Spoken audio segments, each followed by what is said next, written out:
साथ साहब आपने क्योंकि बड़ा एक्सटेंसिवली कहा, आप सुप्रीम कोर्ट को भी देखते हैं इन मामलात को, ये तोशाखाना मामला भी आपको पता है। बैकग्राउंड मैंने शुरू में इसलिए बताया, लोगों को याद भी नहीं रहा, इतनी कॉम्प्लिकेट हो चुकी है ये सारी कार्रवाई तोशाखाना केस की। बट ट्रायल कोर्ट को अगर हम ले लें, आपको लगता है कि वहां जो माहौल है खासतौर पर हुमायूं दिलावर साहब की अदालत का, वो बड़ा हॉस्टाइल है टुवर्ड्स पीटीआई के वकला हजरात, और वो बड़ा मुतासबाना रवैया है सो टू स्पीक उनका टुवर्ड्स पीटीआई चेयरमैन? देखिए, आज इस्लामाबाद हाई कोर्ट ने ऑर्डर में भी ये कहा कि अगर एक जज जो है वो जल्दी फैसला कर रहे हैं तो इसमें आप ये नहीं कह सकते कि वो बायस है। दूसरा, वो अगर गलत फैसले कर रहे हैं तो इस पे भी बायस नहीं है कि साबित होता। तो वो इस्लामाबाद हाई कोर्ट का ऑर्डर तो यही है। जहाँ तक ये मामला, ये जो शिकायत है पीटीआई को कि जल्दी हो रहा है, जल्दी तो हो रहा है, कुछ दिनों से जो है वो ट्रायल जो है वो एक्सपीडाइट किया गया है, क्योंकि इसमें 1 महीना इस्लामाबाद हाई कोर्ट ने स्टे दिए रखा और उसके बाद जो है जल्दी इस केस को लेकिन ये बात भी ठीक है कि सुप्रीम कोर्ट में दादरसी भी हो रही है। इस हवाले से बड़ा जो है वो लकी है इमरान खान साहब कि उनकी कोई भी पिटीशन आती है तो सुप्रीम कोर्ट उसको टेकअप करती है और कोई ना कोई इनको जो है वो अबूरी रिलीफ मिल ही जाता है। इनको मसला जो पीटीआई को आ रहा है वो इस्लामाबाद हाई कोर्ट से आ रहा है। आज जो मैटर रिमांड किया गया है जुरिडिक्शन का या मेंटेनेबिलिटी का, वैसे इस्लामाबाद हाई कोर्ट को भी चाहिए कि तीसरी दफ़ा रिमांड करने के बजाय उनको खुद मेरिट पे डिसाइड करना चाहिए। ये कोई तरीका नहीं कि आप जो है वो तीसरी दफ़ा एक जज साहब को भेज रहे हैं, आप डिसाइड करें क्या वजह है कि आप फिर रिमांड कर रहे हैं। क्या आप चाह रहे हैं कि सुप्रीम कोर्ट में कहीं चैलेंज ना हो जाए? फॉर टाइम बीइंग ये हो रहा है।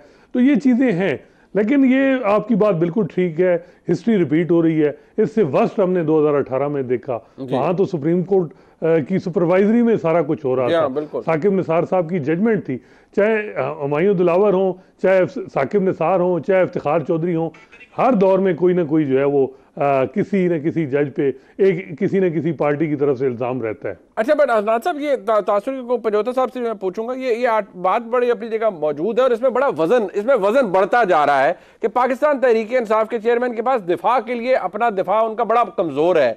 उनके वकला ख्वाजा आरिफ साहब बहुत नामवर वकील हैं, पंजोता साहब ये सारे अच्छे प्रोफेशनल लॉयर्स हैं, टेक्निकल बातों के ऊपर ज्यादा वक्त सर्व कर रहे हैं क्योंकि दिफा कमजोर है। ये आपको महसूस हुआ है over the period of time जब से ये सिलसिला शुरू हुआ?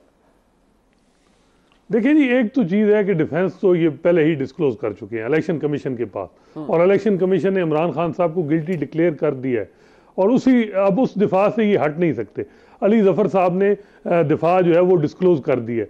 यही अलमिया है चाहे शरीफ फैमिली का चाहे इमरान खान साहब का, कि शुरू में ही अपना डिफेंस जो है वो डिस्क्लोज कर देते हैं। जहाँ तक हम देखें जरदारी साहब को, तो नाइक साहब अभी तक हमें नहीं पता कि फेक अकाउंट केस में क्या उनका डिफेंस है। तो जहाँ तक मेरिट की बात आप कह रहे हैं कि जी दिफा, जहाँ ये कहते हैं कि एफबीआर में हमने ये डिस्क्लोज किया हुआ था सारा मामला, ये वैसे तज्जुब की बात है कि एफबीआर में इतने ये चीज़ें डिस्क्लोज हैं तो वही रिटर्न और ये गुशवारे में ही हो जाते।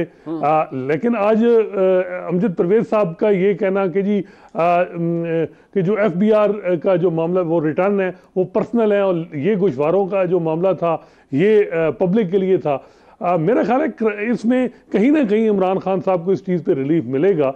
62(1)(f) में जो जूरिस्प्रूडेंस अब इवाल्व हुई है 1.5-2 साल में हमने देखा, उसमें यह है कि सिंपल नॉन डिस्क्लोजर पे ही जो है वो नायली नहीं होनी, उसमें यह भी होना है कि आपने बताना है कि इन्होंने फ्रॉड किया है और इनका ये मकसद था। अब अगर रिटर्न में वो कह रहे हैं इमरान खान साहब, वैसे ये हैरानगी है कि रिटर्न में जमा यानी उन्होंने डिस्क्लोजर कर दिया है और गोशवारे में नहीं किया, इसकी क्या वजह है? अच्छा पंजोता साहब, दरखास्त देना आपका हक जरूर है, but it is a matter of propriety, it's not a matter of principle. ये तो आप भी बेहतर जानते हैं। डिसाइड बाय द वे अदालत नहीं करना होता है। अदालत ने ये डिसाइड किया कि नहीं, उनको नहीं लगता कि हुमायूं दिलावर साहब का रवैया मुतासिबाना है, उनको नहीं लगता कि हुमायूं दिलावर साहब ने कोई बड़ा हरिडली को काम किया। हाँ, उन्होंने इस बात को एक्सेप्ट किया कि आपको सुना नहीं गया, एडजमेंट्स मांगी गई, उन्होंने जितना वक्त अदालत ने 7 दिन का दिया था उससे कम वक्त में उन्होंने डिसाइड करके मामला आगे बढ़ा दिया। तो फिर सर बात वाजे होगी ना, जब केस रिमांड हुआ तब भी वाजे होगी, जब आपको जो है वो आपने जुरिस्डिक्शन वाली अगर वाजे हो जाती तो अदालत भी हमारी एक्सेप्ट होगी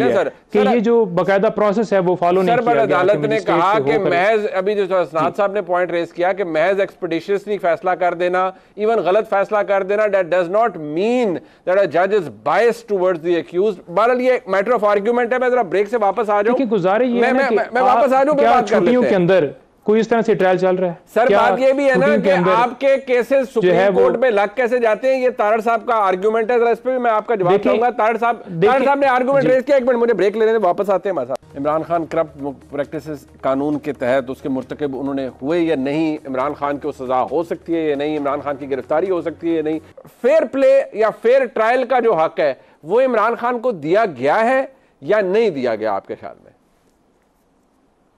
देखिए जी, ट्रायल कोर्ट को तो मैं ये नहीं कहूँगा कि वो, कुछ मामलात हैं इस्लामाबाद हाई कोर्ट में, वहाँ जिस तरह अब ये मैटर जुरिस्डिक्शन का, मेंटेनेबिलिटी का दोबारा रिमांड कर दिया गया, तो इसको डिसाइड करना चाहिए था।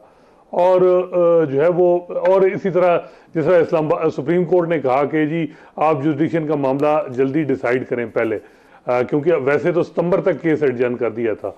तो कुछ चीज़ें तो हैं इस्लामाबाद हाई कोर्ट में सुसरवी रहती है जिसका ये शिकवा करते हैं, लेकिन इस्लामाबाद हाई कोर्ट के यही जो है वो जज साहब थे जिनके हवाले से हमने माजी में देखा कि जब नून लीग की तरफ से बातें हुई तो पीटीआई ने उनका पूरा दिफा किया और सुप्रीम कोर्ट किसी हद तक उनको जो है वो साहब ये जो बात अभी असनाद साहब ने की, गुजारिश ये है, आपने पहले भी मैंने आपसे पूछा, मैं अब दोबारा पूछ लेता हूं। अदालत ने जो अब तक हमारे सामने जो रिपोर्टिंग हुई और हमारे रिपोर्टर बड़े ज़बरदस्त हैं समा के, मैंने उनसे पूछा, दरियाफ्त किया हमने कि ट्रायल कोर्ट ने अब आखिरी क्या कलमात फरमाए हैं। उन्होंने कल बुलाया है और उन्होंने कहा है जी फाइनल दलाइल देने हैं कल। तो फाइनल दलाइल के लिए मैं दोबारा पूछ रहा हूं, कल आप इस माइंडसेट से जा रहे हैं कि हमने फाइनल दलाइल देने हैं मेरिट के ऊपर और हमने अपनी बेगुनाही कल साबित कर देनी है ट्रायल कोर्ट के आगे? मेंटेनेबिलिटी पे पहले आर्ग्यू करेंगे और बाद में फिर अगर अदालत ने उसको हमारी वो ना सुनी तो फिर हम अपने डिफेंस में कल पूरा जोर लगाएंगे और मामले को ख़त्म करेंगे।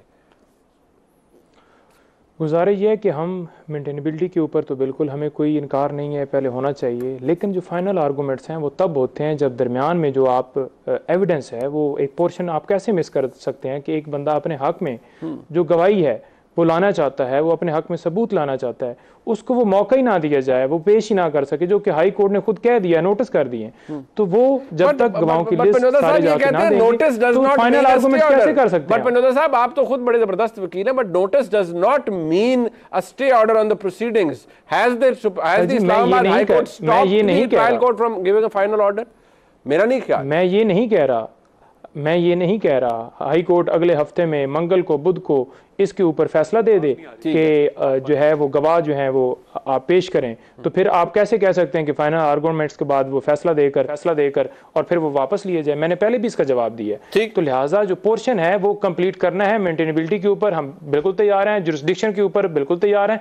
एक दिन के अंदर अंदर ही चारों जो ऑर्डर वो हुए हैं वो सारे के सारे सुनना, और आज देख लें कि जुम्मे के बाद भी ये ट्रायल जो है वो सुना जा रहा था। जैसे आपको बताया गया कि आप देखें तो सही, टाइम को 1:30-2 बजे का हो गया, तो उन्होंने कहा कि मुझे भी पता है और इन सबको भी पता है, आप हमें ना बताएं। 12:30 बजे कोर्ट का टाइम खत्म हो गया, तो आप क्यों बैठे हुए हैं? हनीफ अब्बासी को रात 11:30 बजे सजा हुई थी, ये भी वैसे तारीख है बिल्कुल है। और वो बड़ी, वो तो खान साहब को भी रात को ही उतारा गया था, नहीं बट वो गुजारिश है ना कि ये ट्रायल रूटीन के मुताबिक है, उनके ऊपर कोई बात यह है कि बहुत सी जातियां हुई। हनीफ अब्बासी के साथ तो उनके साथ तो जो हुआ वो तो खैर ठीक थी, 9C में उनको अगलों को अंदर डाल दिया गया, और जो कुछ हुआ वो उसके पीछे कौन था क्या था वो तो तारीख है और लिखी जाएगी। तारड़ साहब के साथ हमारा राब्ता बहाल हुआ है जी तारड़ साहब, आप बात ये है वो जो पंजोता साहब की बात शायद आप मुकम्मल सुन ना पाए हो, लेकिन उनका थ्रस्ट ये आर्ग्यूमेंट का कि एक बड़ा इंपॉर्टेंट पोर्शन है एविडेंस का, विटनेसेस का, वही जब नहीं होगा बीच के अंदर तो आप किसी को और तो आप कैसे किसी को सजा दे सकते हैं? बड़ी ज्यादती होगी। ठीक कह रहे हैं, क्योंकि अभी जमील कोक ने और बशीर नायब कासिद ने और बहुत सारे लोगों ने अभी आना है, अभी स्वीपर को भी लाएंगे अहमद नामी को, ताकि वो आके अपनी एविडेंस रिकॉर्ड कर सकें। किस दुनिया में रह रहे हैं? इररेलेवेंट लिस्ट ऑफ विटनेसेस जो टाइम जाया करने के लिए हो वो इनएडमिसिबल होती है। कानून इजाजत देता है कि you can do away with it. एक तोशाखाना का मुझे बता दें, इन्होंने किसी तोशाखाना के रिकॉर्ड कीपर का नाम दिया हो, जेएस कैबिनेट का नाम दिया हो, अपनी किसी सेक्रेटरी का नाम, अपने किसी स्टाफ का नाम, प्रोटोकॉल का नाम दिया हो, यानी 3 अकाउंटेंट्स का नाम दे के और अपने तर्जुमान का नाम दे के मामले को इंडेफिनिटली डिले करना चाहते हैं। और लॉजिक सुने, यानी खुदा ना खास्ता मुनीब साहब को बंदा कत्ल कर दे और हाई कोर्ट में एक एप्लीकेशन डाल दे कि मेरे अभी कत्ल वाले केस को रोका जाए, तो वो पुलिस को जाके कहेगा कि मेरे खिलाफ प्रोसीड ना करें, मैंने हाई कोर्ट में एप्लीकेशन फाइल कर दी है। यानी एक यहां पे शो में तस्लीम कर रहे हैं कि चीज हमारे पास थी, हमने बेची है, मगर क्योंकि बेच दिया तो फिर डिक्लेयर करना लाजिम नहीं था। मैं तो सर पकड़ के बैठ गया हूं कि यही वकला हैं जो अगर रहे तो इंशाल्लाह इमरान खान साहब का जो मुस्तकबिल है बड़ा तारीख है। पहले अली जफर ने ये काम किया, बाकी लोग अब कर रहे हैं, तो बिल्कुल बड़ा अच्छा है। तो मैं ये समझता हूं नहीं, बट वो इनके पास कोई विटनेसेस नहीं है। अच्छा, जो क्रॉस एग्जामिनेशन किया, सुन लें, जो क्रॉस एग्जामिनेशन किया ख्वाजा हारिस साहब ने 4-4 दिन किया, जो सरकारी प्रोसिक्यूशन विटनेसेस थे, ठीक है, उन पे क्रॉस हो चुका। अब एक रेलेवेंट विटनेस बता दें जिसका केस से बराह रास्त ताल्लुक को इन्होंने, उनके नजदीक यही रेलेवेंट है, वो इसीलिए तो इस्लामाबाद हाईकोर्ट गए हैं। ताड़ साहब उनके नजदीक यही रेलेवेंट है ना, इसीलिए तो गए हैं। नहीं वो क्या पता था, नहीं, बट अगले बात सुने, इस्लामाबाद हाईकोर्ट ने अगर कह दिया कि इनका हक दिफा बहाल है और ये रेलेवेंट है, इनकी गवाही दर्ज की जाए, फिर क्या करेंगे? वो बात तो ठीक कह रहे हैं, इतनी देर में इमरान खान को सजा होगी तो क्या होगा? फिर जरूर कर लें, मगर इस्लामाबाद हाईकोर्ट में शायद कोई वन विंडो खुली है जहां पे वे फेंकते जाते हैं दरखास्तें और वो लगती जाती हैं। अच्छा। कल को ये कहेंगे कि जी जज की हमें शक्ल नहीं पसंद, कल को कहेंगे उसका हेयर कट ठीक नहीं है, वो शेव ठीक नहीं करता, उसकी अदालत के कमरे में पेंट नहीं हुआ हुआ, उसकी अदालत के कमरे में एसी नहीं लगा हुआ। मैं तो हैरान हूं जितनी दरखास्तें ये डाल चुके हैं, ठीक है, और जिस बात पे डाल चुके हैं, खुदा का खौफ करें, कोई ट्रायल को क्यों रोकना चाहते हैं? बार बार इस पे जवाब दें। ट्रायल हमने नहीं किया, डर किस बात का है, खौफ किस बात का है, ट्रायल से भागते क्यों है? 2 झंडे लगा के मुस्लिम उम्मा के लीडर बन के रियासत मदीना की बात करके बड़े बड़े दावे करते और खुद छुप के बैठे हुए हैं। आके जवाब देना, क्यों छुपते हैं?